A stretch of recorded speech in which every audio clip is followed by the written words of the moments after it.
Voice monkeys media. నేను సుష్మిత. సంవత్సరంలోని తొలి పండుగ మకర సంక్రాంతిని తెలుగు రాష్ట్రాల ప్రజలు ఘనంగా జరుపుకుంటారు. ముందుగా భోగి మంటలతో ప్రారంభించి కోడి పందాలు, ఎడ్ల పందాలు, ఇంకా ఎన్నో సాంస్కృతిక కార్యక్రమాలతో పండుగ సందడి అంతా పల్లెటూరులోనే ఉందంటూ అందరూ బాగా ఎంజాయ్ చేస్తారు. ఇప్పుడు మూడో రోజున కనుమ పండుగను సైతం అంతే కనువిందుగా జరుపుకుంటారు. కనుమ పండుగ సందర్భంగా పశువులను అందంగా అలంకరించి పూజలు చేసి సాయంకాలం ఊరేగింపులు నిర్వహిస్తూ ఉంటారు. అంతేకాదు ఈ రోజు పశువులకు ఇష్టమైన ఆహారాన్ని సైతం వండి పెడుతూ ఉంటారు. ఇదిలా ఉండగా కనుమ రోజున ఏ ఒక్కరూ పొలిమేర దాటకూడదని పెద్దలు చెప్తూ ఉంటారు. ఎందుకంటే కనుమ రోజున కనీసం కాకి కూడా కదలదని, మినుములు తప్పనిసరిగా తినాలని కూడా చెప్తూ ఉంటారు. అందుకే కనుమ రోజున ఎవరు ప్రయాణాలు చేయకూడదని, చేస్తే అశుభ ఫలితాలు వస్తాయని చాలా మంది నమ్ముతూ ఉంటారు.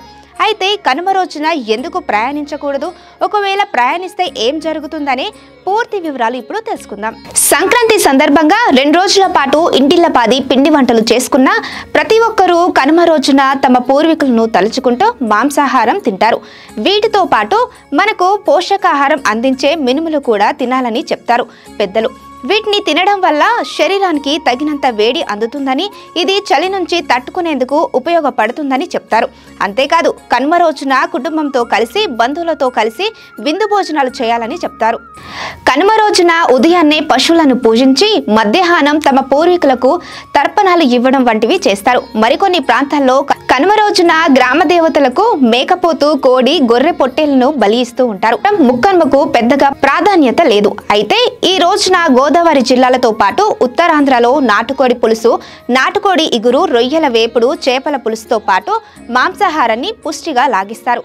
తమిళనాడు వంటి రాష్ట్రంలో ముక్కనుమ రోజున తాజా కూరగాయలతో పప్పు, చింతపండు, కొంచెం బెల్లం కలిపి ప్రత్యేక వంటకాన్ని తయారు చేస్తారు. పురాణాల ప్రకారం పుష్యమాసంలో కృష్ణపక్షంలో వచ్చే కనుమ పండుగ రోజున శని సంబంధిత నక్షత్ర ప్రభావం కూడా ఎక్కువగా ఉంటుంది. ఈ రోజున దేవతలందరూ మన ఇంటికి వస్తారని, అందుకే కనుమ ముక్కనుమ రోజున ప్రయాణం చేయకూడదని పెద్దలు, పండితులు చెప్తారు. ఇదండి కనుమ యొక్క విశిష్టత, దాని వెనుకున్న ఆచారాలు. మన ప్రేక్షకులందరికీ కనుమ పండుగ శుభాకాంక్షలు.